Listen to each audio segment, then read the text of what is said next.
Hello everyone. In this video, we will take up the first group of the bryophytes, that is the liverworts. So, liverworts also grow in the moist and the shady areas.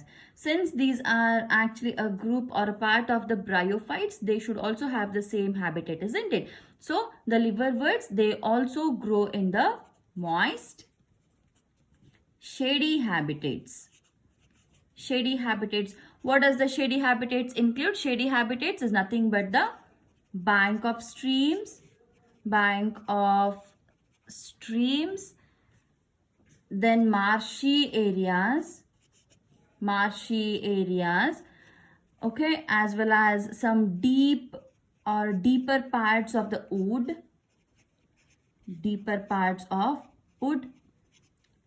and some bark of trees. So these are the areas where usually water content will be more. And body structure, if you look into the body structure, so definitely we know that it is thalloid. The bryophytes have the thalloid structure, isn't it? So they have thalloid. As well, these are usually dorsiventral.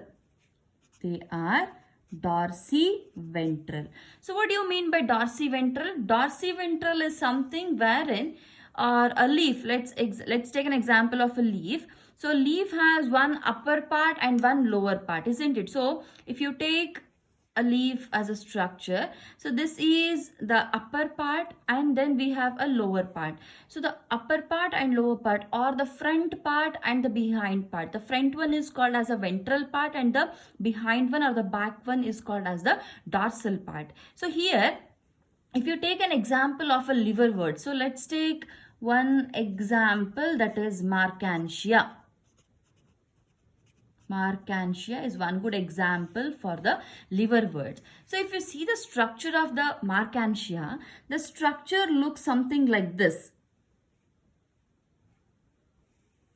Okay, so this is how a structure looks like. Okay, so here the complete structure, the part which we are seeing here is of the ventral part. Okay, so this is a structure and most of the part, if you just tilt the structure, it looks like this. So here is some attachment from where the rhizoid like structures are being come out, and this is how it is looking like. So here, so from here the groove is originating. So from here the rhizoids are originating. This is how the structure looks like. This is the erect structure I have written. So this is how it has been attached to the soil. So if you see the dorsal and ventral parts, so how exactly they are being differentiated? So let me write one dorsal side here and then one ventral side here. Okay, dorsal side and the ventral side. So dorsal side, I'm just drawing the rough diagrams here now, and this is of the Marcantia only. Again, I'm drawing the erect structures only. So let's imagine it is, this is one dorsal part and this is one ventral part. Okay, so now on the dorsal side, usually there will be a groove like this. Okay, this is called as median groove. This is called as median groove. And on the ventral side, okay, this is dorsal and this is ventral. On the ventral side, usually we have some scale-like structures. In the center, we have some scale-like structures arranged here. So these are the structures. So on the dorsal side, what happens? On the dorsal side, there are some specialized structures or cup-like structures which are called as gemma cups. These are some cup-like structures present on the dorsal side. Okay, so these are the median grooves, and here are some structures which are called as the gemma cups. Gemma cups. Now, what is the importance of the gemma cup or why the specialized structures are being present here. See, in case of the reproduction here, especially in case of the asexual reproduction, so one is by fragmentation, that is vegetative reproduction, which takes place by the fragmentation.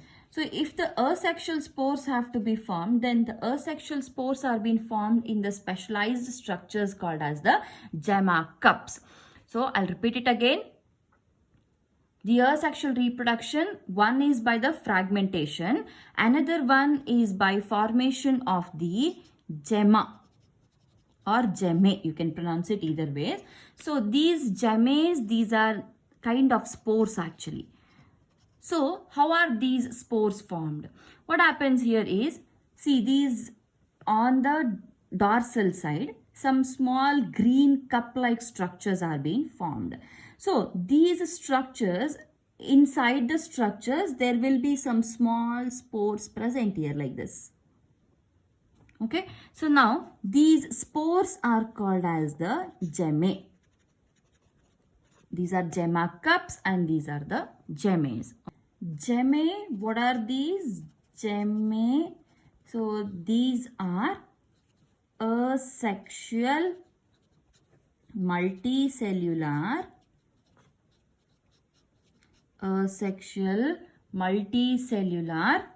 green buds.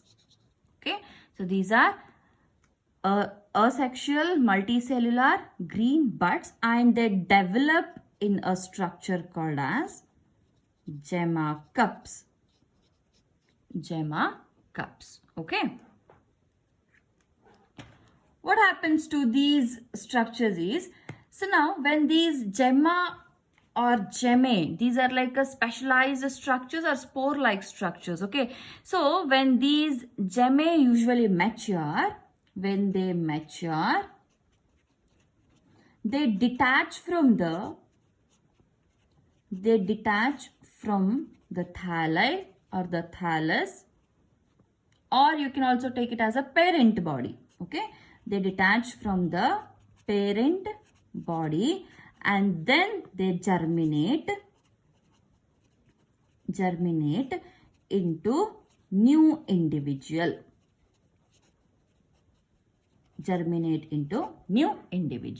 So this is what happens in case of the asexual reproduction, where the gemme, that is the specialized structures, are being formed. Okay, now moving on to the sexual reproduction. So in case of sexual reproduction, we know that the formation of sex organs, that is the antheridia and the archegonia, are very, very important. And we have seen it in the previous video, that is in case of the bryophytes, general characteristics of the bryophytes, isn't it? So again, we will draw a thallus here. So these sex organs are usually produced on the thallus only. So let's draw one structure of the Marcantia. Okay. So this is a structure of the Marcantia. Okay. So now these are the grooves present. Now the sex organs are usually present on the thallus only. But here the male and female sex organs can be present either on the same thalli. So this is one single thalli. Now the female can also be present here and male can also be present here. This can happen, or otherwise there can be two thalli. Okay, let's draw one more thalli now.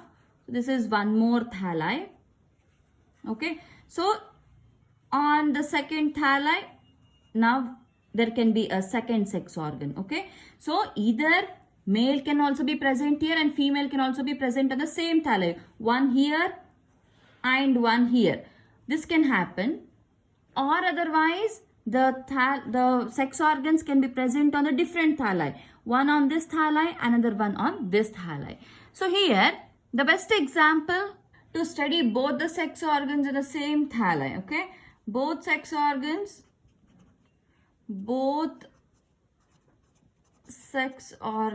on same thalli. Example here is Rixia. Rixia is a very good example. Okay, so if the sex organs are on the different thalli, then the example is Marcantia. Marcantia. So here sex organs are on different thalli. Okay, so this is thalli number 1 and this is thalli number 2. So how exactly the sex organs are being formed? The sex organs are formed on a stalk-like structures. So let's imagine this is a male one and this is a female one. Okay, so we have two stalk-like structures which are being formed, and on these stalk-like structures usually the sex organs are being formed. So now we will imagine, since this is a male, the sex organs is an antheridium in which the anthrozoids are being formed, isn't it? So now this stalk-like structures which carry the sex organs are called as the, in case of the male, it is called as anthridiophore. It is called as anthridiophore. In case of the female, it is called as archegoniophore. Archegoniophore. Anthridiophore and archegoniophore. So now on the antheridia there is a structure. Let me draw it first. There's one structure like this, around which there are 9 lobes present. 1, 2, 3, 4, 5, 6, 7, 8 and 9. There is a structure with the 9 lobes. Similarly, on the archegoniophore also, there is a similar structure, but here the lobes are slightly hanging and slender like this. 1, 2, 3, 4, 5, 6, 7, 8 and 9. So these are the 9 lobes present on the archegoniophore. So these are all 9 lobes. Okay, these are 9 lobes present here, and these are 9 lobes present here. Now beneath every lobe, or just down the every lobe, beneath every lobe, so let's imagine this is one lobe. Okay, this is one lobe present, and now one single lobe, this is one single lobe. So just behind this one single lobe, downside of this single lobe, there is an antheridia present. So this is one lobe. I'll write it here. Beneath the lobes, sex organs are present. So it is like every beneath every single lobe here the antheridia is present like this. Again here beneath every single lobe archegonia is present. Archegonia, it is like a sac-like structure, isn't it? So archegonia is present. Here also the antheridia is present, and these stalk-like structures are called as the anthridiophore and the archegoniophore. So now inside these antheridia, okay, here the antheridia is present. Antheridia, and here the archegonia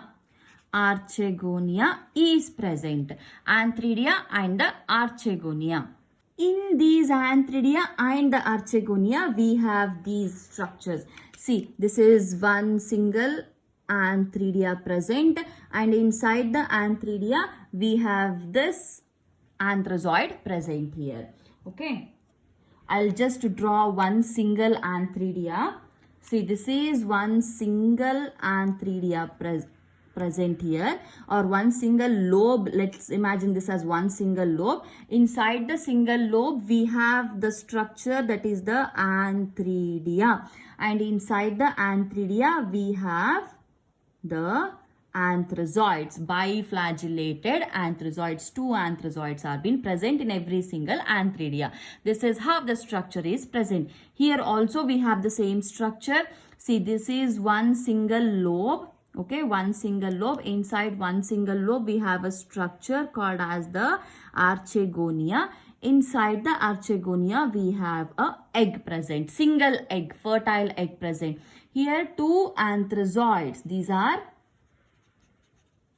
anthrazoids, and this is a egg. Okay, so this is how the formation is present.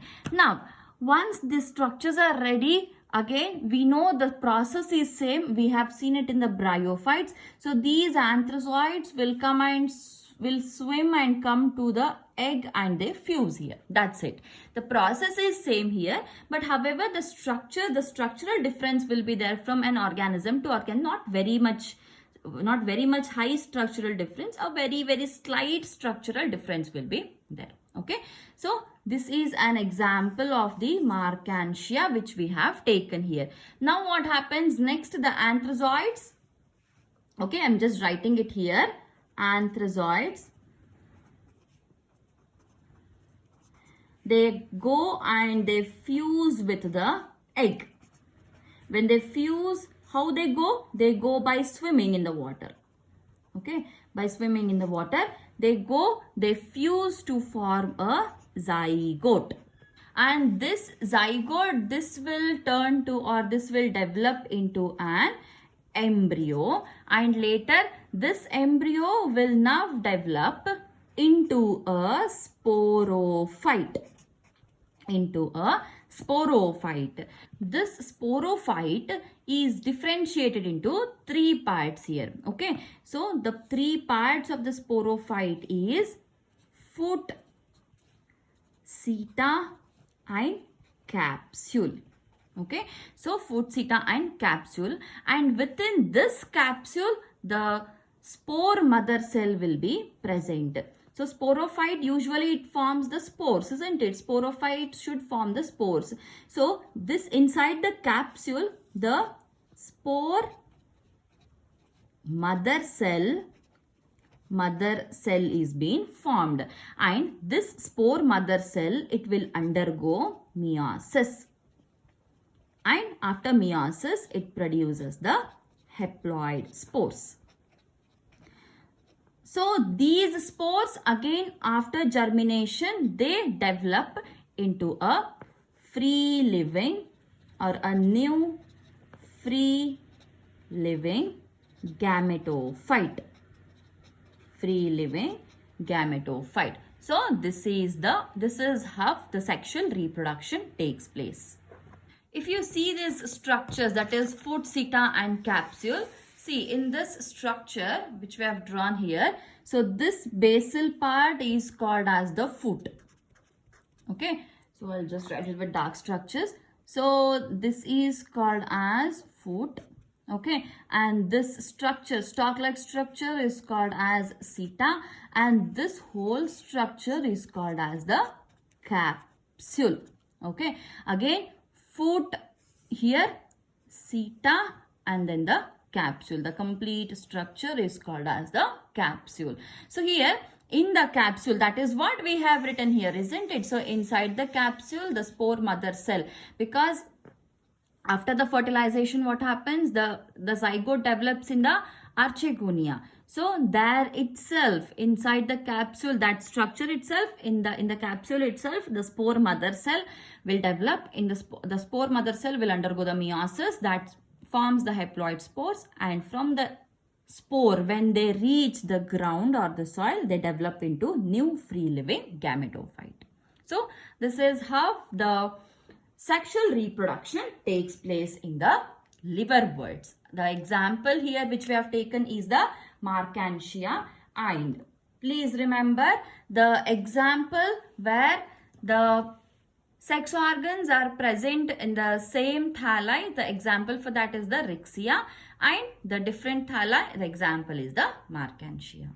The next group is the mosses, and that will take in the next video. Thank you.